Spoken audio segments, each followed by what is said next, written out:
Good afternoon. Welcome to EduSet Network.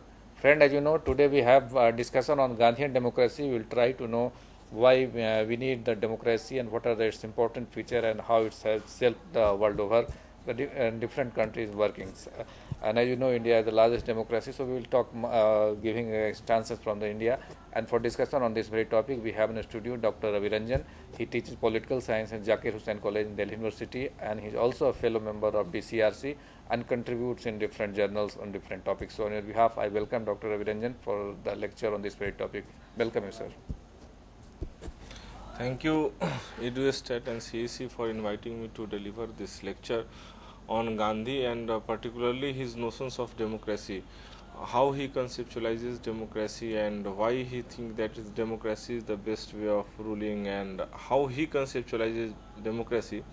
So first of all, we have to concentrate ourselves, or we have to talk about what are the major criteria which is necessary for democracy, and if we will try to define the term democracy in larger meaning or in the simplest way, then we usually say that democracy is for the people, of the people, by the people. But now the time is saying that whenever we have to talk about democracy and idea of democracy, it is necessary to go beyond this definition of for the people, of the people, by the people. Of course, people participation in democracy is necessary, and that way democracy has been conceptualized by Greek thinkers and later on Western philosopher as a mechanism for governance. But slowly and gradually democracy not only work as a matter of governance or system of governance, but democracy also try to evolve so many social and political value which are philosophically grounded in our day-to-day transaction of human relation. So we have to understand democracy not only in terms of system of governance, rather we must understand democracy a core normative concept, or we can say a foundational value, and this foundational value is not abstract in itself. It is connected with the other foundational value of political philosophy, and these are equality, justice, dignity, rights, fraternity. So these are the value for which human aspirations have been continuously trying to evaluate and connect and reconnect the idea of democracy with these normative value. These normative aspects of political philosophy has to be grounded in cultural traditions, and similarly that's why we are having a different kind of philosophical tunings with the Indian philosophers and different kind of tuning of these values in the Western and Greek philosophy. But before talking about different traditions of philosophy and situating democracy in different philosophical tradition, first we have to think why or why not democracy. There are two questions that many people are saying that democracy is not working in this country because people are, at the time of independence, even our colonial masters were very apprehensive about the idea of democracy, and many of them many scholars has commented on this, and they said that it will be difficult for India to survive as a democracy for a longer time, because what are the parameters or what are the constituent conditions which is necessary to have a democratic system of governance is lacking in India, because there is diversity in terms of language, culture, language, culture, religion. These things will cripple India to develop as a homogeneous population, and without having since differences are there on these lines, it will be difficult for a government or for the state to hold democracy for a longer time.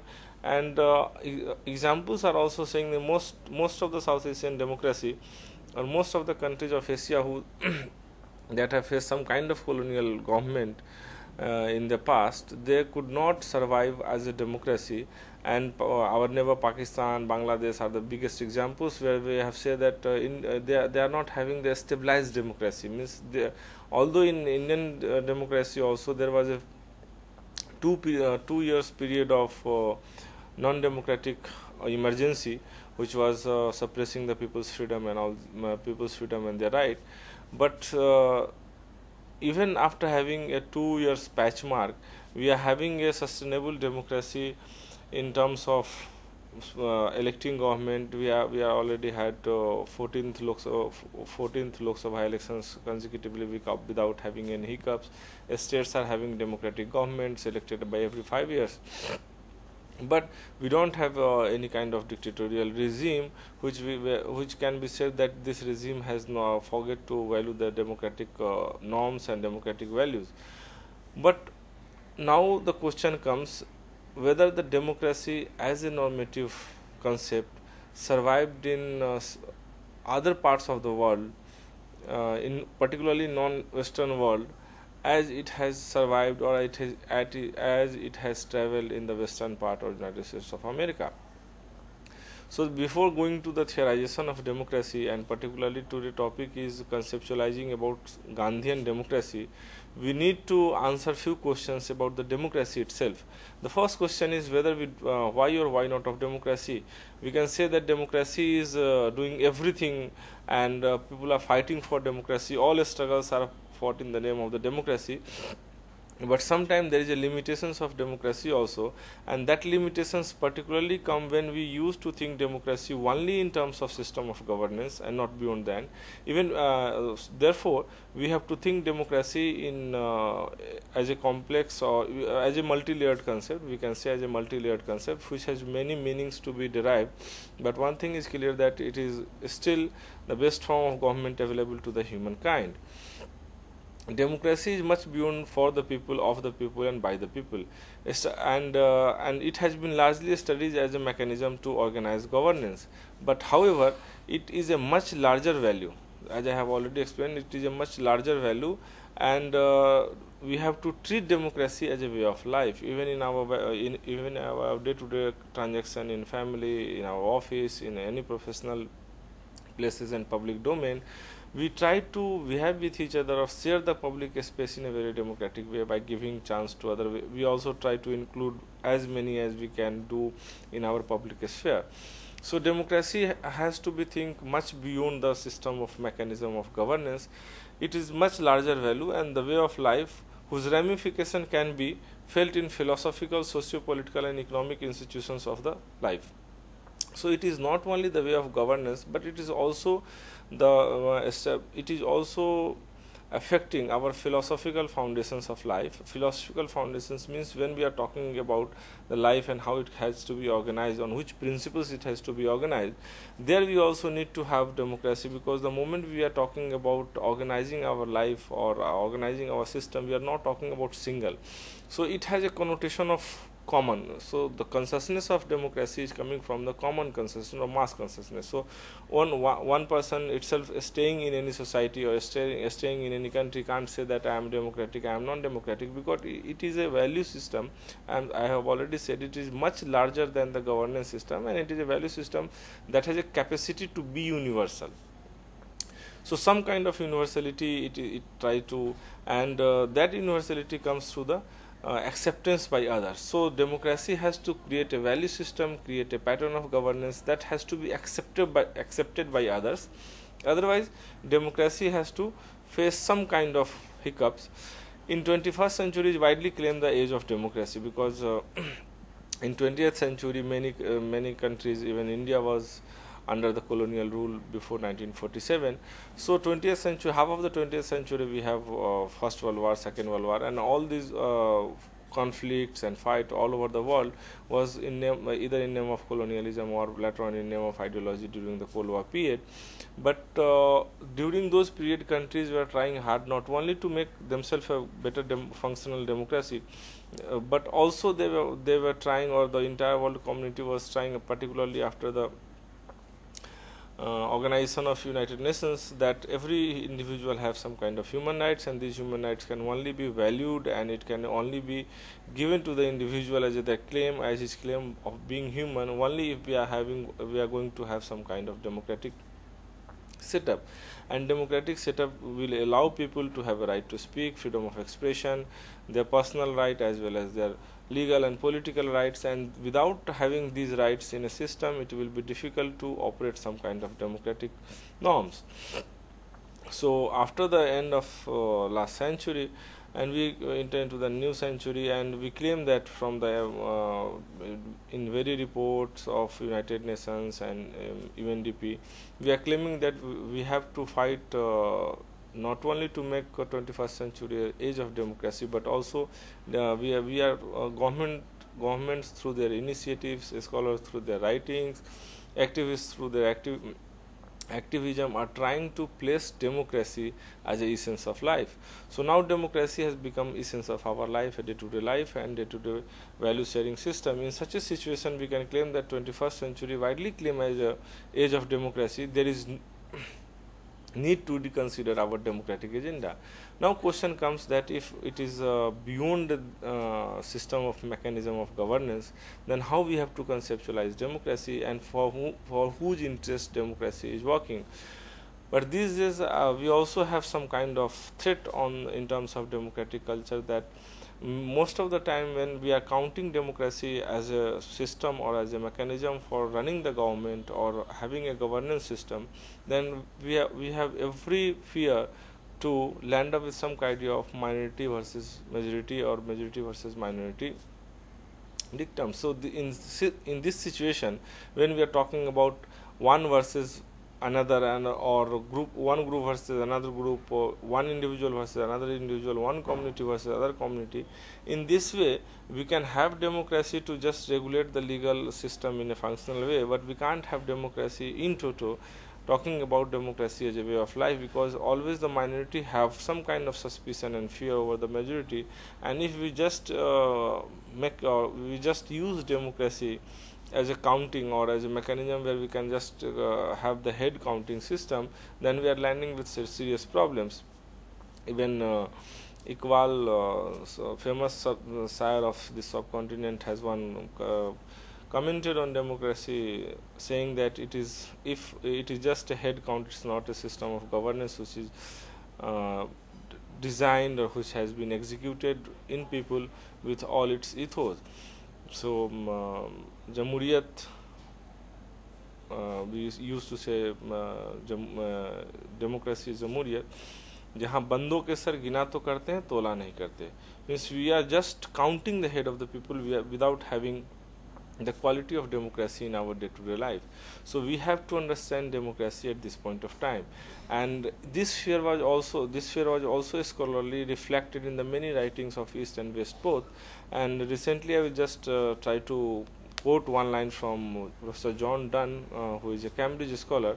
John Donne has rightly observed that while democracy has come to dominate the world's imagination, according to him, democracy is such a core or foundational normative concept which has already captured our domination or our imagination. So democracy has come to dominate the world's imagination. It has also aroused in some quarters fear and suspicion. So at one point of time, democracy is trying to dominate the imagination of the world. Every day to day, our imagination has been totally captured by the democracy as a system of value, or also by the democracy as a system of governance.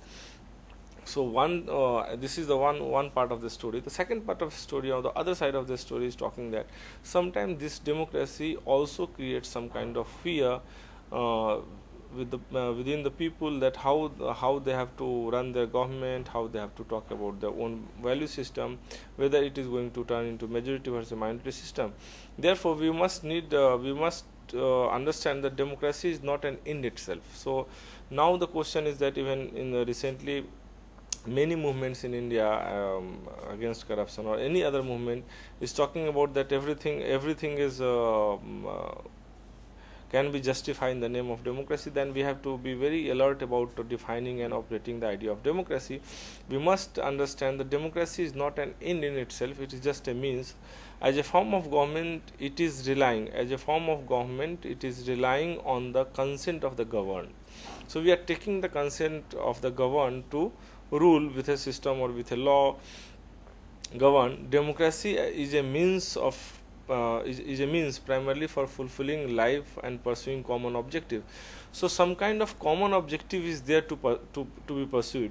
Otherwise it can't be said that all individuals are having their individual notions of life, and they are not coming to assimilate other, or not they are coming to assimilate with others. Then in this situation we can't say that we are functioning democratically, and now there is a question on such kind of democratic culture. So we have to understand this in toto, that why democracy is not only has to be recognized or explained in terms of mechanism of the government. Therefore we must understand that democracy is not an end in itself. As a form of government, it is relies on the consent of the governed. Democracy is a means primarily for fulfilling lives and pursuing common objectives. It is this way democracy expresses human aspirations which are judged to be universal. So whatever the democratic aspirations we are coming in public with those ideas of democracy or with the functionalities of democracy, one thing we must have to clear, that it has to be accepted by others also. So the primary difference between democracy and other form of government is that your proposition has to be accepted and respected by others. Then you can say yourself, that you can claim yourself that you are a democratic, because you have not only given an idea to other, but you are also ready to accept others' idea. So in this way democracy always in our day-to-day life function in a much larger context. So we have to understand the context of the democracy in this view only. So after having the idea of democracy, that what kind of democracy and how we are talking about democracy, then we have to go to today I am not going to explain much about that, how the concept of democracy has started in Greek with Plato and Aristotle, and it traveled through the western part of the world, and it came to India as a form of government when our founding fathers, while writing the constitution, has debated about the democracy in the Constituent Assembly. But today we will try to understand that what are the different cultures of the world which has created the notion of democracy and distinctiveness of the democracy in that particular culture. And if we look at the history of our freedom struggle, we will find that the Indian democracy, which emerged after 1947 in the form of constitutional rule, parliamentary democracy, this has a reflections of Gandhian ideas, because Gandhi as a leader, as a philosopher, as a activist, has completely dominated the imagination of our freedom and freedom struggle both.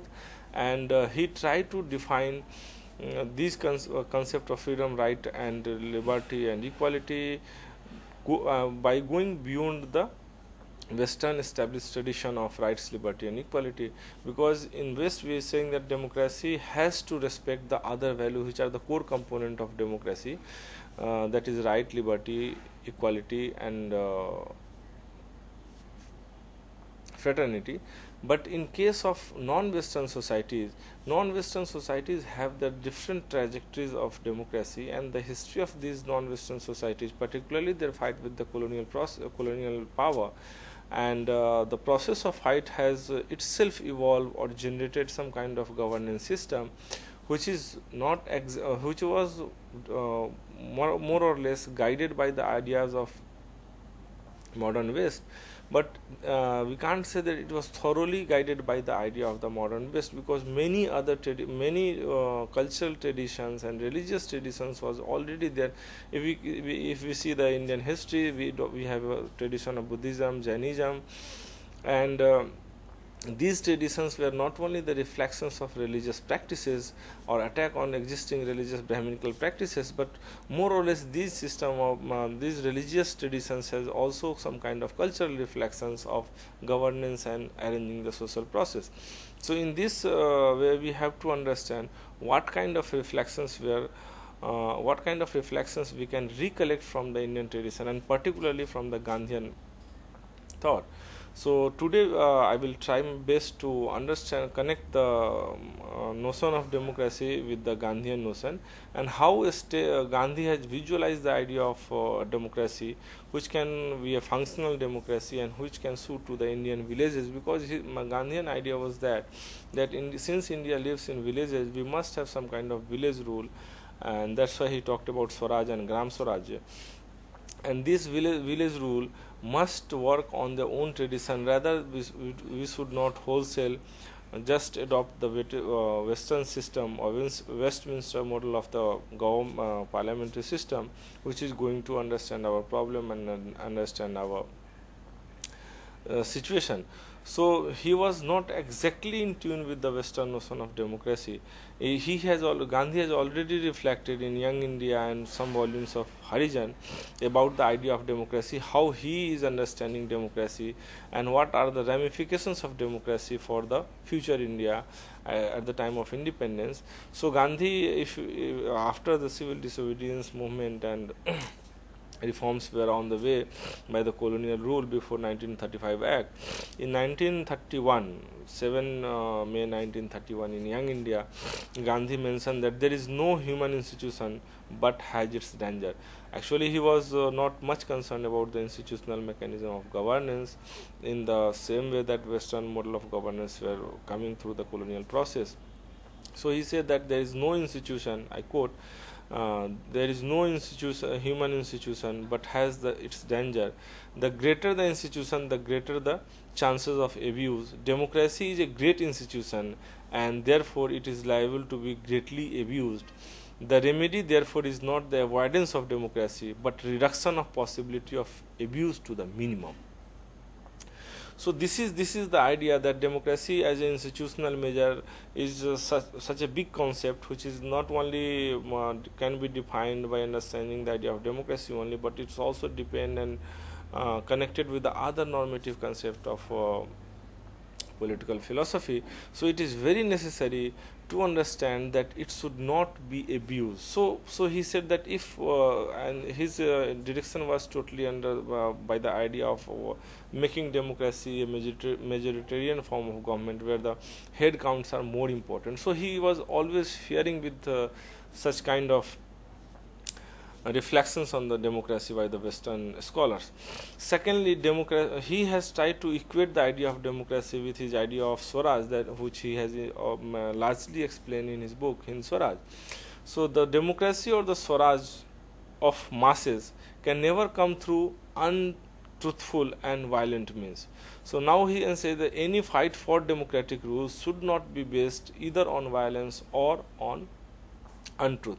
So the two philosophy on which Gandhi has worked throughout his life was the idea of truth, means you have to make yourself pure, and the pure soul is not only considering about himself or herself, but the pure soul is the soul of the society, and where the soul of the society is talking about. So here we can make an observation that Gandhian philosophy, when it comes to the idea of democracy, it was totally deviating from the line which has already been drawn by Aristotle, Plato, later on Locke, and other Western philosophers, including Hobbes, Locke, Rousseau, the modern contractian thinkers, that this idea of democracy will not start from the idea of the individual, because if we see the contractual philosophers, they are talking about the individual liberty and how individual liberty can be arranged in a system of governance, and that's why Locke has reflected in his writings on two treatises of civil government that how self-realization can only be passed through the process of individual liberty, and this kind of individualism, according to Gandhi, was a major problem for the modern democracy, because this idea of individual and individual freedom is restricting individual from voluntarily acting in a social process, and Gandhi is saying, for me freedom is all about the voluntary act, that we are responsible for the society. We are not only claiming our right on the state, but we must have to work in an environment of duty, where our duties is assigned not by only power, but as a human being we have to realize that our right can only be performed in terms of our duties. If we are ready to perform our duty without any hiccup, we will at the end we will feel that we have also enjoyed our rights simultaneously. So here is a question that how it can be started, whether individual is important like Hobbes, Locke, Rousseau, or whether the society or the community is more important like Marx.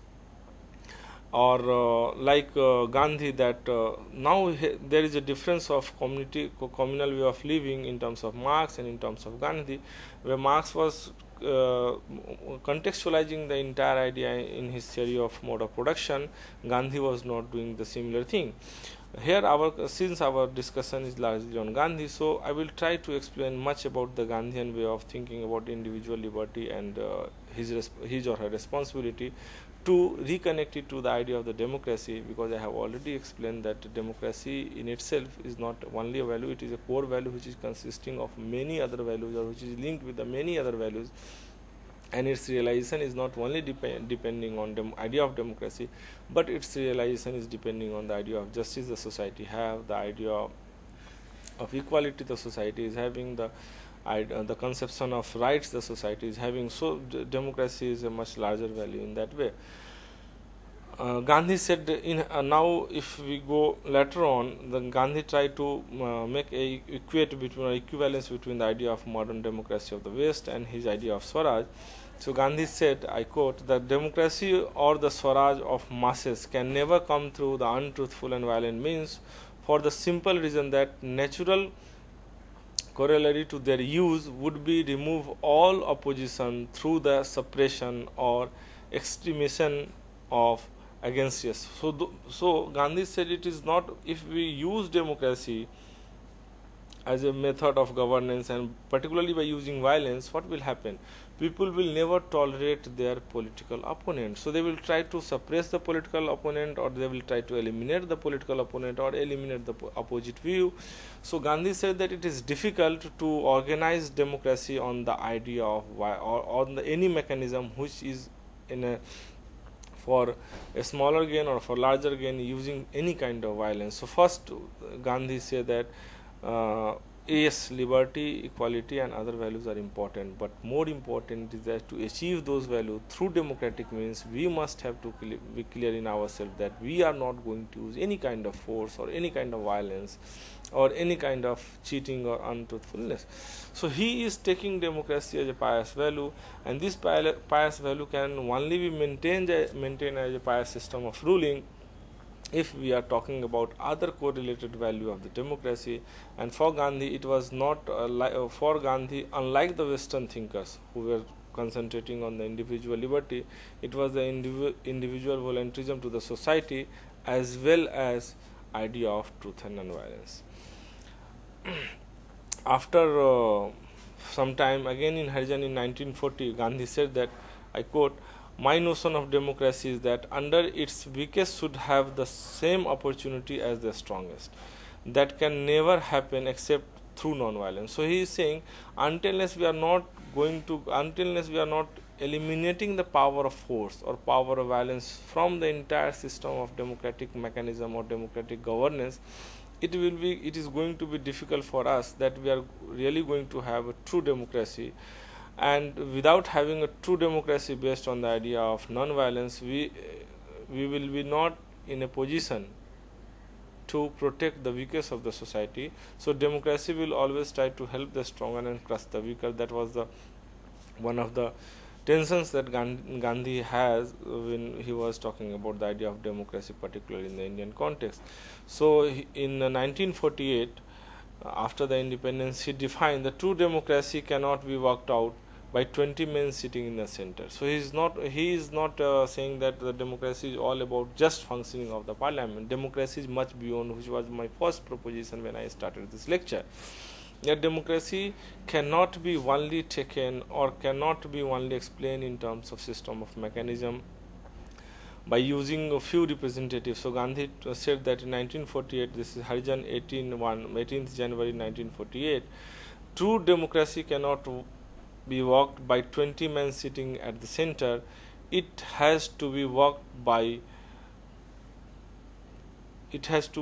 worked from below by the people of every village. So larger participation, and now the time has come that we have to go beyond the idea of participation in democracy. Rather, it should be an inclusive value. Democracy has to be in its inclusive value, that a value, whenever we have think of any kind of democratic ideas, any kind of democratic initiative by the government, by the society, if we are thinking that it is not going to include larger number of the society, the essence of democracy, we are not maintaining the essence of democracy, and such democracy cannot function for a longer time. Now we have to see Gandhi and the Western notion, how the Gandhi and the Western notion can be interpreted in the Indian perspective. So Western right theorists, those theorists who are talking about the human rights and individual rights, Western right theorists beginning with Locke have affirmed that freedom is not a liberty for everyone to do what he lists, to live as he pleases and to be tied by any laws, but it is freedom under law, and the sources of civil obligation is founded in law.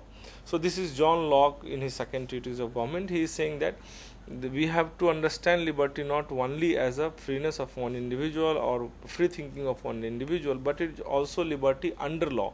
Means he has given the idea of a civil government which is based on the idea of law, and this law has to be prepared or has to be constructed by Lockean theory of consent, because he is saying that if we see Locke is saying that natural rights are right, liberty and property. So in this way he is talking about his idea of life, liberty and property, and this life, liberty and property is basically answer to the British demand that why we should pay tax to the government if it is not going to read our consent, and this theory of consent has been properly conceptualized by John Locke. But Gandhi accepts this. Gandhi also accepts some kind of regulation should be there, and there should not be liberty of individual in negative term only. But Gandhi is just going little bit beyond this legal framework or the contractual state that has been created by Locke argument, that once we have given the contract, our consent to the contract of making an estate, after that estate rule will be our guiding principle. So Gandhi is saying that Gandhi accepts this, that in an independent India obedience come from voluntary. So if we compare the theory of obligation by contractual thinker, particularly John Locke, and the theory of obligation of Gandhi, there is a difference basis. For one, for Locke, the idea of obligation comes from the idea of law. There will be law and people are obliged to obey the law, because they have to think that at one point of time the law has been made only by their consent. So their participation was there in the making of the law, and this is the one of the principle that one can't go contradict himself or herself, and that's why they have to respect the contractual principles, and they have to respect the law, and they will use the law within the boundary, they will use their liberty within the boundary of the law. Gandhi is saying that no, in an independent India, obedience would not come from the law or the threat of law or the threat of penalty, because whenever we are crossing red light, we always have a fear in ourselves that police person will come and he will challan us, and that's why we are using that our liberty in the legal framework, that we will restrict ourselves for our liberty to respect the law that has been created by the contractual obligations. But Gandhi is saying that voluntary acceptance of the role of law, in making of which the whole India had its hand through its elected representatives. So kind of voluntariness, voluntarily I have to be ready that whatever law we have made, we will accept those laws, not through the idea of penal code or through the idea of punishment, but we will try to understand and accept those laws on the voluntary principles, that these laws are part of our social construction or part of our social thinking, and this law is going to answer our problems. So now we have to understand the Gandhian notion by completely contradicting between the individual and the social. For the Western thinkers and the Western democracy, the idea of individual is more important, and particularly his idea of liberty, and that's why we are saying laissez-faire state, welfare state, and again the regulated state, or after that we are having a rollback state where individual liberty and market principles are more important. But if we will try to understand between Gandhi and the Western thinkers in notion of the liberty, equality, and finally the idea of the democracy, then we have to understand dichotomy between the individual and the social. So when Gandhi is talking about, we have to we also have to be very alert that when I am using the term social, we are not supposed to mix Gandhi completely with the idea of Marx, who is talking about the idea of common mode of production, where every individual is part of that commonality, and that commonality is coming from the idea of mode of production, which finally produces the theory of class. So we have to understand individual versus social. Gandhi valued highly the role of law derived from the popular sovereignty. Yet his concept of Swaraj demanded a form of social and political responsibility that Locke never required, a commitment that was much closer to Rousseau. Rousseau was some kind, through his idea of general will, he tried to make himself closer to the idea of Gandhi, but exactly the idea of voluntarism in the public life was purely Gandhian idea.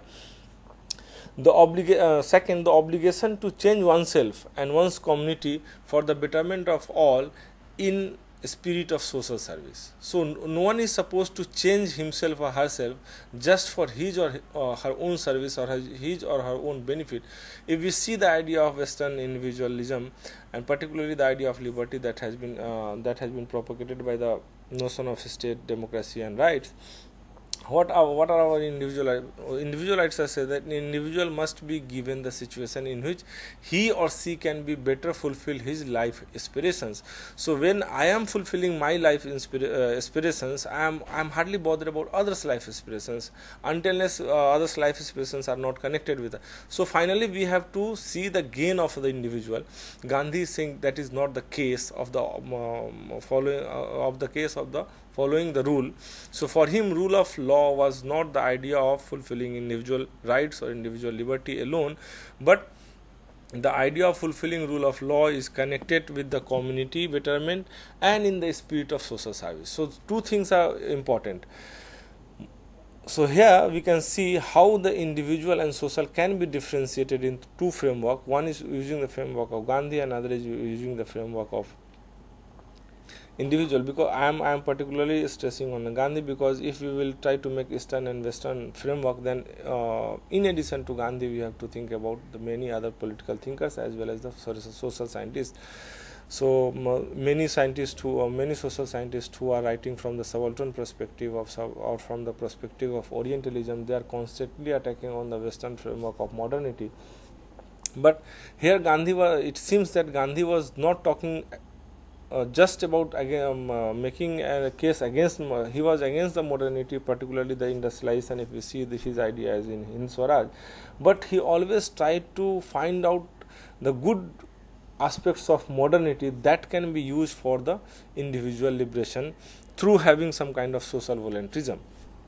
So this was social service was conceived as a primary duty of the citizenship, the basis for realization of individual rights. So in Western framework, particularly in Locke and others, we have to visualize our rights or realize our rights in the framework of law. In Gandhian framework, we will visualize or realize our individual rights only by having a community service. So there is a difference.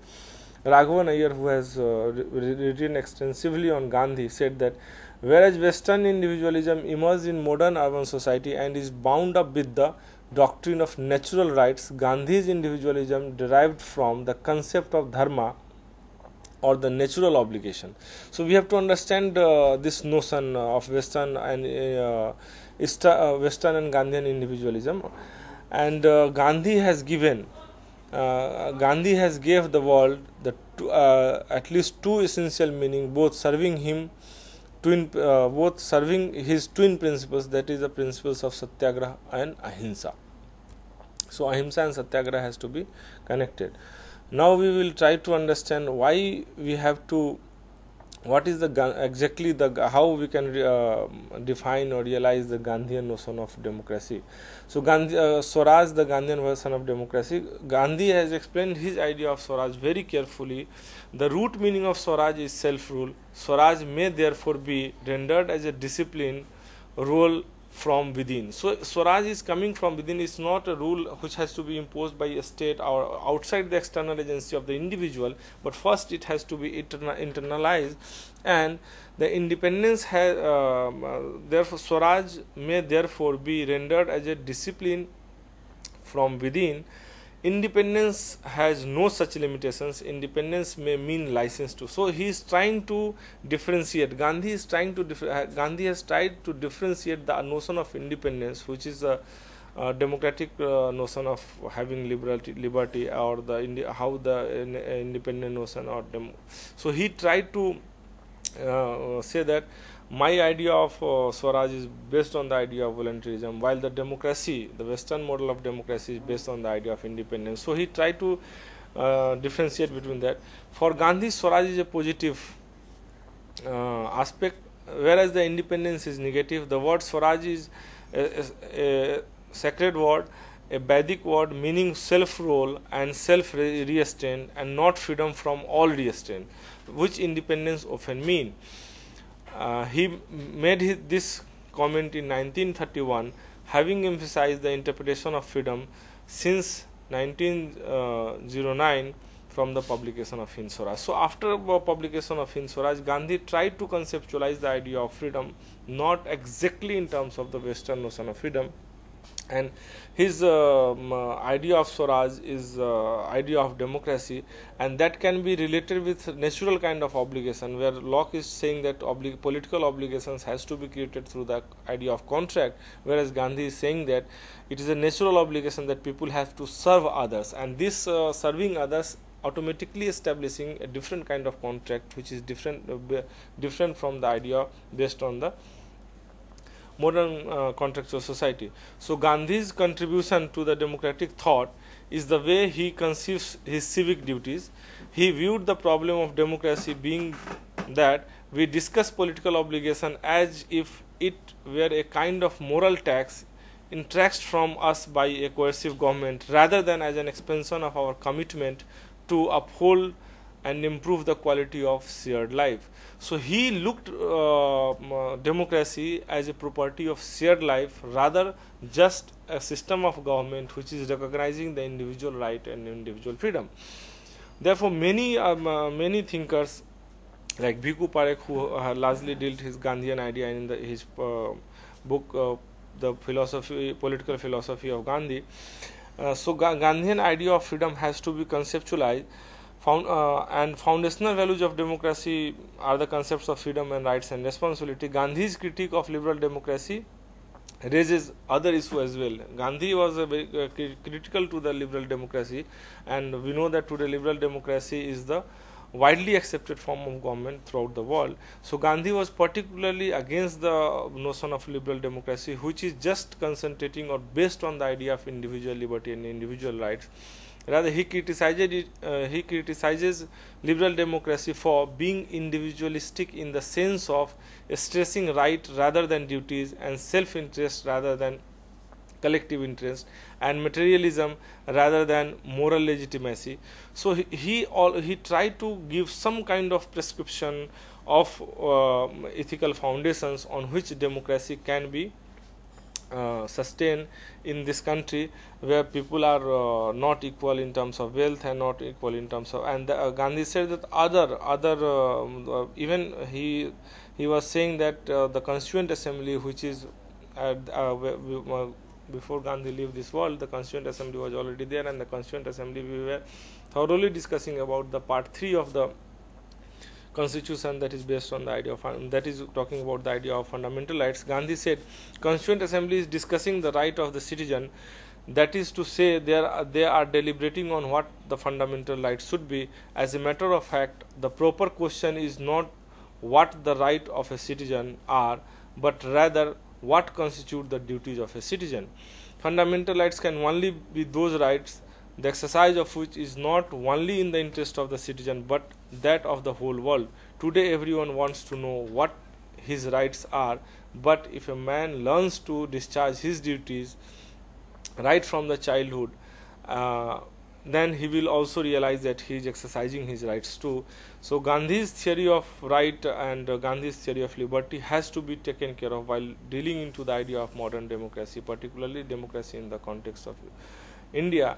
So Indian democracy needs to be redefined from both. There are nationalist historians who are talking about Gandhi and the freedom movement, and they are trying to put Gandhian idea of democracy. There are also subaltern subaltern political historians and political scientists who are using the idea of political and civil society, particularly Partha Chatterjee in his writing. He has tried to understand the notion of civic society or civil society in terms of democracy. But we have to consolidate all the frameworks that are available to us to understand the democracy. But one thing is very clear, that these frameworks are slightly has to be connected to the other framework also, and particularly since Gandhi has tried to understand the nerve of the people, and that's why he created such a huge fanfare, or you can say huge followers. And lastly, he said that my life is my message. So we have to take out from his understanding, not only as an activist of the social movement, but Gandhi was also a philosopher and writer that has been already reflected in many of his writings, particularly in autobiography and in Swaraj. So from where we have to extract the idea of democracy, and what are the good elements from the Gandhian democracy can be implemented with the idea of modern democracy that Indian state is practicing, and then we can make a purposeful democratic setup and a good democratic culture that can enhance the participation and inclusion of larger masses. Thank you very much. So what we conclude from the lecture, that Gandhian democracy is different largely from two elements. One is the swaraj and other is the participation of the people. That is more requirement of the we can say the major elements of the Gandhian democracy. No, Gandhi has tried to conceptualize the idea of democracy in the form of swaraj. Whether the modern democracy, the democracy is a modern idea, and as a modern idea, democracy is based on the other normative concept like liberty, rights, but and they all are individual ideal in nature, which cannot be achieved. No, they are Gandhi is also talking about something ideal in nature. But what is the criteria is that for Gandhi is saying that rights are always individual. And that's why there are limitations, because we do not know what ultimately individual wants. He will always try to glorify himself to have everything of the world. But what Gandhi is saying, that before your right, you must have to realize that you are not as individual, but you are part of the social. And being part of the social, you have a voluntary duty towards the society. So practicing of duty can realize the rights. But Western thinkers are saying that no, it is the rights, and for realizing the rights, you have a system of law and you have a system of governance which should be based on the idea of democracy, particularly based on the idea of representative democracy. But Gandhi is saying that it is not the law, it is the voluntary nature of the individual which create an essence in individual to follow the rule of law. So, but this realization also need to be need to come at certain level. So how that could be achieved? No, so Gandhi is saying that any system of government which is coming out from the contextual principles. See, idea of individual rights and individual liberty has finally resulted in the formation of contractual state, that is the modernization state. But Gandhi is saying that if we are trying to move from such contractualism, if we are going to move towards shared principles rather than the contractual principles. Contractual principles are also followed with a penal action, that you will be punished by the power of the state. So the moment a state is using power, a state is becoming violent. Gandhi is saying that we need to have a state which is not talk about any kind of penal action, because people voluntarily accept that they have done a mistake and they will try to improve themselves rather than using the force against the people. So because ramification of using the force is that force will be multiplied in many terms and it will try to oppress the people. So then there will be two classes of oppressor and oppressed. So is that possible? See, go in real one thing about that, we always say that Gandhi's ideas are so ideal that it cannot be practiced or it cannot be worked as a pragmatic idea. But one thing is clear, that in his political realm, when he was alive in this world, in his political realm, most of the time he used to stick with his ideas, and he transform the situation, handle the situation, and he win. It's not that he was completely a loser on his ideas. Okay. So the crux is that could be implemented if the subject is right. Yes. His motive is right. if individual is not only thinking in terms of rights, and state also has to take the corrective measure, because if we see the subaltern and in explanation of modern citizenship and idea of a state, then we can try to find out a connection, and then we can have a society which is not completely based on the idea of law or brute force, but also the idea of shared life. So, well friend, I hope you must have understood the topic very clearly, how it's different from other form of democracy, and what are the essential features, and what the necessary things which Gandhi suggested for the now functioning of democracy, and what he practiced. So I hope this lecture must be beneficial for all of you. So I thank all of you for watching the lecture, and on your behalf I thank Dr. Ravi Ranjan for giving such a wonderful lecture. Thank you very much. Thank you.